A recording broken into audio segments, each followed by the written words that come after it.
The assassination of JFK was a terrifying moment in American history, but the tragedy of that somber day didn't end with the president's death.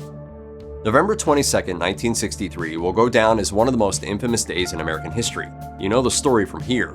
John F. Kennedy is assassinated in his motorcade in Dallas, and shortly thereafter, Lee Harvey Oswald would himself be killed 2 days later while still in police custody. Did you kill the president? No, I've not been charged with that. In fact, nobody has said that to me yet. There were hundreds of witnesses to Kennedy's assassination. It was just right by us when it all happened, just right in front of us. Also forgotten in all of this is that millions witnessed Oswald being shot on live TV. We're gonna set aside Oswald for now. Just leave a comment if you'd like us to dive into the Oswald stuff in a later video. Back to Kennedy. TV stations featured wall-to-wall coverage of the event for several days straight, in what one media historian describes as the first time Americans united together around their TVs. The actions of Kennedy's wife also impressed the moment into the public's memory. Jackie decided to keep her blood-stained pink suit on, even after her husband had been declared dead, later telling Life magazine, "Let them see what they've done." She had on that pink nubby suit, and there were these chocolate-looking stains all over the front. The JFK assassination remains commonly discussed, mainly for the numerous conspiracy theories associated with it. There is one group of individuals that aren't often spoken about, the other people who were injured on November 22, 1963. Kennedy's trip to Texas was part of his build-up for the 1964 election season. He started off in San Antonio, then moved to Houston and Fort Worth, and then the following day, on the 22nd, took the 13-minute flight to Dallas. You know what happened from there. He died at approximately 1 o'clock Central Standard Time. He died of a gunshot wound in the brain. Kennedy wasn't the only person shot that day. 3 total were also struck.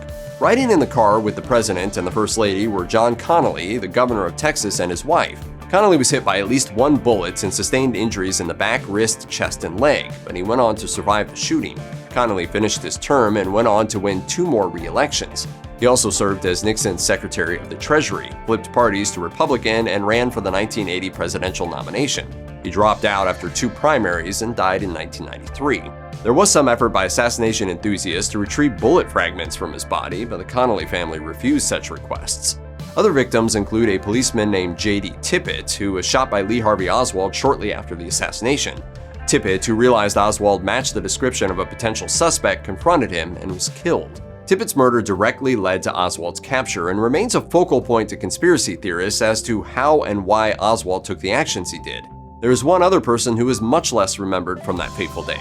James Tague, a car salesman, didn't know much about Kennedy's visit when he ran into a major traffic jam around midday near downtown Dallas. When he got out of his car to investigate the cause of the delay, he was struck in the face by something.